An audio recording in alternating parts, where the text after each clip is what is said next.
How's it going, everybody? Nerds Rising here, and welcome back to the Nerd Cave. In today's video, we're going to be taking a look at a fully powered level 51 best buddy, shiny Mewtwo in the Open Master League. And I don't know about you all, but the original Gen 1 Pokemon have a very special place in my heart. I grew up watching the original anime. I've known these Pokemon for a very long time. I played a lot of the original games, and really after probably Generation 3, I don't know for sure, but in the early generations, I stopped watching the show. So a lot of these Pokemon that have been coming out in the last few generations are completely new to me, but you show me a Mewtwo or anything from Generation 1, and I know that absolutely by heart. So we're going to take a look at these battles here. Thank you to 112345 Wee for sending these battles in, and let's get into it here. By the way, we're also going to be looking at the new Geomancy Xerneas, which is not a new Pokemon at this point. It's been out for a while, but I'm sure you guys have seen it everywhere else. I'm just a little slow. I have not featured it yet on the channel, and this thing is very good. It actually is the steel counter on this team, so into the Melmetal Elite, this is exactly really where you want to see it. And the Geomancy is actually just a slightly worse version of the move Snarl. It doesn't generate energy the same, but it does ever so slightly less damage, kind of like the pre-buffed rollout. So not going to be doing a lot of fast move pressure, but generating energy very quickly. Melmetal does shield that close combat, and then they bring in a Giratina to the Xerneas. Definitely not an answer, and he can very easily answer this with the Rayquaza. Farm it all the way down, tank this move. Even if it's a Shadow Ball, the level 50 Ray easily tanks it. Just an ominous win. And I don't quite think the Ray is in Rock Slide range, so probably can no-shield this. And Dragon Ascent, guys, is just such a good move. Even resisted, it's going to do so much damage. Very nice recognition that he can survive. That barely lives it. How much is Dragon Ascent going to do? And that does over half of Melmetal's health. That is absolutely insane. And going to bring back in the Xerneas here. He's still not in Rock Slide range, and they've already shown us that they're not running the Steel-type charge move, whatever that one's called. I'm blanking on it at the moment. Double Iron Bash. They're just running Rock Slide, so he does live it. And was that a Yveltal in the back? And it is a Yveltal, so they're fully core broken by the Xerneas. But unfortunately, this is looking a little bit tricky. He definitely has to shield us. I think he does make the Moonblast here just before they farm down, and he does make it. I was going to say this would be very rough if he doesn't get this Moonblast off, because the double Legacy Mewtwo wants absolutely no part of that. And actually, double Legacy Mewtwo here in the first battle, not really going to be doing a whole lot of work. Just pretty much going to be KOing the low health Melmetal here, taking one move, and actually going to go for the Shadow Ball just to flex a little bit. And that is going to be a GG in game 1. And by the way, guys, I'm sorry in advance. I'm really not feeling very good today. I think I'm starting to get sick. I've got the body aches and the chills going on.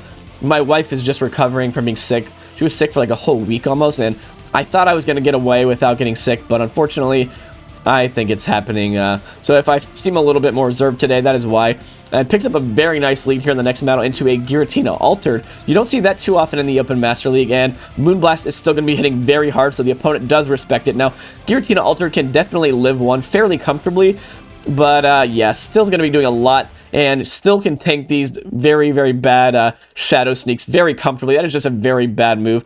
If Giratina ever gets like a really good energy move like a Shadow Ball, that thing is just going to be absolutely broken. And there, did he actually catch a Shadow Sneak there? It would be very nice if he did. And no, the opponent did react in time, but Rayquaza does get the farm down, still has a shield advantage as well, and there is a Togekiss in back, and unfortunately, he's just not going to make that Dragon Ascent. How well was the opponent counting? Are they going to commit the shield here? And they recognize they do not need to shield this. And now I think you could bring in the Mewtwo. This Togekiss should just about be in Side Strike range, I'm imagining, and throws on nice timing there. And how much is this going to do, actually? Does it KO? And the opponent is willing to commit both shields, and they throw on alignment. He gets the Psycho Cut through, and now should be throwing here after 4 more Psycho Cuts, which is going to be right away, and does get the move off. And I think at this point, the 4,700 plus Mewtwo should be KOing the Togekiss. It does KO, and there is a Waterfall Gyarados in the back. And Side Strike at this point is just going to be far too oppressive. Even if the opponent does farm down here, which I don't think they will, Xerneas is going to get to the move and just settles for the close combat. This should just about KO here, and that should be all she wrote, folks. And very nice KO of the Gyarados with resisted close combat. So, nicely played so far by this trainer. We have another Melmetal on the lead in the next battle. And again, this is really where you want to see the Steel type. The opponent tried to catch the close combat onto the Lugia, but this trainer shows perfect discipline over farming. And now we can align the Shadow Ball Mewtwo to this Lugia. and that does a lot of damage. Shadow Ball is just such a hard-hitting move, and Mewtwo has such a high attack stat. You absolutely love to see it doing what it does and just absolutely destroying these Pokemon. Now, gonna call that he barely lives the Sky Attack here. This is gonna be very close, and no, doesn't live it, unfortunately, so does lose switch advantage, and because of that, now the Rayquaza is going to be aligned to the Melmetal in the endgame, and I think it definitely would have been worth the shield to maintain alignment, because even with Dragon Ascent, the moves are going to just be heavily resisted on the Melmetal, and going to need 2 Dragon Ascents to KO that Melmetal, so unfortunately there is a Shadow Mewtwo in the back. I think he did catch the Psy Strike, but even debuffed, this is going to do so much damage, so forced to shield it, and now the full health Melmetal can just come in here and wall all of this energy. So yeah, I think what Wee Wee should have done there, and by the way, that kind of sounds weird, I don't think I'm going to call him Wee Wee anymore. I think we're just going to refer to him as this trainer, and by the way, I don't think I mentioned it in the intro, but this trainer does have a small channel that I will be linking. I'll make a little thingy pop up, but if you want to check him out, make sure you check him out. But what I was saying is, I think what this trainer should have done is fight for switch against that Mewtwo, and yeah, because now it's just looking a little bit rough. Does actually land the close combat. I kind of wasn't paying attention to what happened. I think he was able to pivot out because his switch clock was misaligned. No, actually, they just took out the Rayquaza. Yeah, this Mewtwo is just too healthy in the back, guys. I think this is going to be a GG. The opponent still has a shield. They just respect it, and they're just going to make the Psy Strike here, and that's going to be a GG. So yeah, sorry, I wasn't really paying attention there. Me calling this trainer Wee Wee kind of just threw me off a little bit, so apologies to this trainer, although I guess it is his name, so anyway, nicely played. Nonetheless, getting into the next battle here, we have a Rayquaza lead. Very nice lead, especially with shields up. We will be outpacing, and they come in with a Groudon, and he has the absolutely perfect answer to the Groudon. Guys, Groudon is an absolute animal, but it is definitely not a safe switch, unless maybe you're running Dragon Tail, but even then, it's just really not the best safe switch in the game. It is much better used either as a closer or lead, because Rayquaza here does not have to shield a thing, can throw one Breaking Swipe and just fully farm all the way down, and yeah, it's going to be in a rough position for the opponent, because they're not going to be wanting to bring back in their own Rayquaza, otherwise they're going to take massive damage, and they do bring it back in. They're going to have to respect this Breaking Swipe here, and that does actually not get shielded, surprisingly. But Xerneas can probably just come in and farm all the way down, and there is a Metagross in the back. And if you get the shield here with the close combat, I think Mewtwo will be in a prime position to sweep. Actually, they don't shield that, surprisingly, so this is going to be a little tricky now, but Mewtwo does outpace the Metagross quite significantly, so I think you still just probably just go straight Shadow Ball here. Really risky to bait, and maybe the opponent will actually try to call it since they have 2 shields. Let's see. And they do respect it, unfortunately. But yeah, you can just match shields here. Goes for the Psy Strike here. I'm not even sure if you built up to the Shadow Ball. I think this is a bit of a mistake here, but the opponent does shield it anyway, so that works out. If the opponent would have been counting there, I think they could have called that, and this might have been a little bit tricky, so definitely should at least build up to it. They bring back in the Rayquaza. They're trying to snipe here, but this is not going to KO, so I think you need to bank the energy here, bring the Xerneas in. Very nicely done. Farm it all the way down, and if the opponent does have a move stored, they're going to have to throw it immediately. They did not, and they surrender because the Mewtwo did have a move bank, so very nice endgame there by this trainer. And picking up another very nice lead here in the next battle. And even better, it is a Dragon Tail Garchomp. And he brings in a Kyogre here. This is a pretty nice matchup for the Rayquaza, but I actually don't think they build up to a potential Blizzard there. I was going to say, does have to be mindful of the Blizzard, but they definitely did not build up to it. It looks like they might just be going straight Surf here, so I like this play. Goes for the Breaking Swipe on CMP here, just to make sure that he can very comfortably live the next Surf and not really have to be worried about being waterfalled down. So does do that. And this should get the Rayquaza pretty low, to the point where whatever comes back in is not going to get a lot of farm. Excuse me. My sick voice just cracked really badly there. And unfortunately, was too slow there. Doesn't get the move off. And the Dialga actually snipes. But this is still okay, because he does have alignment. And Dialga honestly does not have a very good matchup either into the Xerneas. And just going straight close combat, I like this play, because Dragon Breath is going to be very heavily resisted. So debuffing your defense is really not going to make these Dragon Breaths do too much more. And I can very easily just shield up these Iron Heads. How much damage does the close combat actually do? They bring back in the Garchomp, trying to catch the close combat. And Xerneas is just going to be fully sweeping this team here, it looks like. Moonblast does so much damage that one-shots from nearly full health. And now close combat's going to be destroying this Groudon. Maybe I actually should title this as a Xerneas feature, because Xerneas is really the one putting in all the work here. Mewtwo is basically just going to come in as a damage sponge, farm down with Psycho Cut, and that is all she wrote, folks. Dialga lead here, and a quick start on the next battle. We have a Dialga, and again, the opponent brings in a Kyogre, and let's see if they farm up to the Blizzard. They do not. They should be at least farming up to a Thunder to potentially force a shield here, but no, they're just going straight for the Surf here. Definitely not the play by the opponent, and again, throwing on CMP, very nicely done. This should either be forcing a shield or taking out the Kyogre, and the Kyogre does actually shield that, and I don't think he still has to shield this. I think he can still let this go, and I don't think he's going to be Waterfall down here before the opponent gets Dragon Tail down, commits to the farm down, gets the farm down, and hopefully he gets the energy off this time, does get the energy off this time. Dragon Ascent will be doing more raw damage than a Breaking Swipe, so the opponent does respect it. Probably could have just Breaking Swipe there, but either way, the Xerneas has such a dominant matchup here that it truly does not matter. Close Combat does do massive damage, and there is a Lugia in the back. And now we're going to get to see the shiny Mewtwo here put in some work. And Moonblast will probably be doing enough to where a Shadow Ball should just about threaten the KO. Maybe not quite. This doesn't look like a fully powered Lugia, though. It's only 40-35, so a Shadow Ball might actually KO here. I was going to say, if this is a fully powered Lugia, I think Lugia could just barely live a Shadow Ball. But yeah, this is just a Sky Attack. Going to let this go.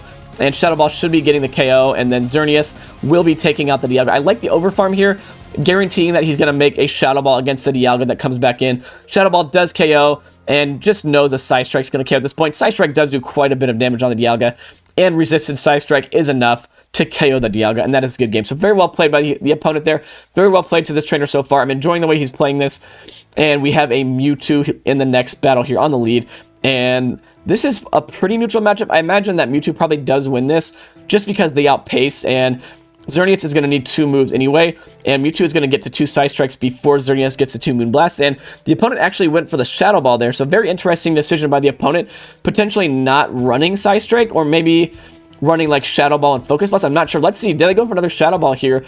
And it is Psy Strike, so why the opponent went for the Shadow Ball initially, I'm not really sure. You do definitely just want to go Psy Strike in neutral matchups, even though the Shadow Ball is a higher damage move. With the same type of attack bonus, Psy Strike actually does do more damage. And the opponent has a Dialga here, and back-to-back close combats are loaded here, and probably will be grabbing both shields, I would imagine, because the opponent did take a little bit of damage from the Rayquaza, and I think he's just about in close combat range now, and actually farms up to the back-to-back again. I really like that play, making sure that he doesn't debuff his defense too early. And is this close combat going to be KOing? And it does. Xerneas puts in so much work, and now Shield Advantage Mewtwo can very easily win this game. The opponent was switching in there, so they got the one-turn switch, and that allows him to get to the Psy Strike first. What is that final Pokemon going to be? It's actually a Giratina. This is going to be a little bit tricky, but the Giratina was going to have to eat a Shadow Ball, and I think, yeah, Mewtwo definitely outpaces there to a Shadow Ball and a Psy Strike, so the opponent surrenders. So, well-played game there. Groudon lead in the next battle, and he makes the catch. Did he catch the Precipice Blades? Yes, he did. Beautiful catch by the trainer here. And the opponent answers the Rayquaza with a Haxorus. This is definitely not an answer to Rayquaza. Actually going to no-shield this, and it just takes out the Rayquaza, so I definitely don't agree with that play there. Very easily could have just shielded, probably shielded one time, and maybe even Dragon Tailed all the way down. I don't know, it would have been very close. And now, unfortunately, since he gave up Switch Advantage, he's going to be locked into a Shadow Ho on the Xerneas. And this is probably Xerneas' worst nightmare, because everything that it can throw is very heavily resisted. And oh yeah, just going to let it go at this point. I like that play, but Mewtwo just has a lot of work to do here, guys. Mewtwo will be outpacing, but this is going to be scary, especially if the opponent gets a Sacred Fire debuff here, and they go for the Brave Bird. Maybe they're running Earthquake, but yeah, Mewtwo here, it just looks like Mewtwo here has a little bit too much work to do, I think. Definitely would have been nice to maintain alignment. Although Mewtwo is extremely spammy, but this Groudon does have some residual energy, and they do shield it up. Maybe if he can somehow call a Fire Punch bait here. Yeah, gonna respect. No, not gonna respect it. I was gonna say gonna call the bait here, but the opponent does full send the Precipice Blades, which is definitely the right play by them. I think this trainer here recognized that he kind of had to call a bait there to have any chance at winning, and I believe we're already maybe into the final battle here. We have another voice crack by Nerds Rising. as my body is giving out on me. We have a Mamoswine lead here, and this is a very nice matchup for the Xerneas. Can tank any one move, and close combat is going to be doing so much damage to the Mamoswine, and they're staying in, and they make a very nice catch, but actually they're catching onto a Zarude, and Zarude does not want to take a close combat either, and I think Rayquaza can actually come in here, tank any one move, and they don't even make the move, farm all the way down, and he's going to build up to the Dragon Ascent, and unfortunately just gets outpaced. Is it worth the shield? Yes, it is. Needs to throw one Dragon Tail and then the move. Very nice move timing, and yeah, at this point, I think you can just go straight Breaking Swipe, because if they let it go, you should just be able to farm all the way down, and that's exactly what he's going to do, and now he can debuff whatever's in the back here. And it's an Excadrill, and Excadrill, please let this go. I want to see this land. How much does this do? And it nearly one-shots. Oh my gosh, that is absolutely insane, and can just save it for the Mewtwo at this point, and Psycho Cut all the way down. And again, we're seeing all the other Pokemon on the team other than Mewtwo putting in so much work right now, guys. This is absolutely insane. And I guess that wasn't the last battle, but based on the time, yeah, this is definitely the last battle here. And we have another Excadrill here, this time on the lead. And this is a very nice matchup for the Xerneas, because Excadrill is very glassy, definitely does not want to take a move. And the opponent, I think, tried to catch there, but they were a little bit early. And does he get a shield here? And he does get a shield, and now going to bring in his own Mewtwo. And is up a shield, so should actually going to call the bait here. This is very risky, and it is a side strike. Beautiful call there, recognizing he had two shields, and the opponent was very likely to bait. And no, going to call another bait here. Was this even enough for the Shadow Ball? I'm not sure. They actually might have just gone straight side strike there, and recognizes that it wasn't a Shadow Ball, and no shields it again. His Mewtwo is now putting in a ton of work. Do they bring back in the Excadrill? They bring in a Dialga, and the shiny Hundo Mewtwo, or excuse me, the shiny level 51 Mewtwo makes the Shadow Ball against the Dialga here. And this should be a GG now, because the remaining two Pokemon are extremely, extremely weak to the Xerneas. And at this point, he just brings in the Rayquaza just to use it as a damage sponge. Very nice play here. And Xerneas should be closing out this match. And the opponent goes for a drill run against the Rayquaza. Oh my goodness. The opponent in absolute shambles here. No idea what they could be running. Dragon Ascent one-shots. Oh my gosh. Gets the 2-shield flex in the final battle. And that is going to be all she wrote, folks. So, very nice gameplay here by this trainer. You love to see the Shiny Shadow. Or I keep wanting to say Shiny Shadow, guys. I did feature a Shiny Shadow Mewtwo a few weeks back before my tonsillectomy. And I'm still thinking about those battles. But the Shiny Mewtwo, you love to see it in action. But really, I think we can say that Xerneas with the Geomancy really stole the show today. Very good Pokemon. Definitely one that I would strongly recommend investing in if you guys do not have one. And that being said, thank you so much for watching. Thank you once again to 112345 for sending in these battles. Make sure you check out his channel if you want to. And that being said, if you're not subscribed, if you're new to the channel, make sure you subscribe, because the more subscribers we can get, the more Pokemon my wife will let me play.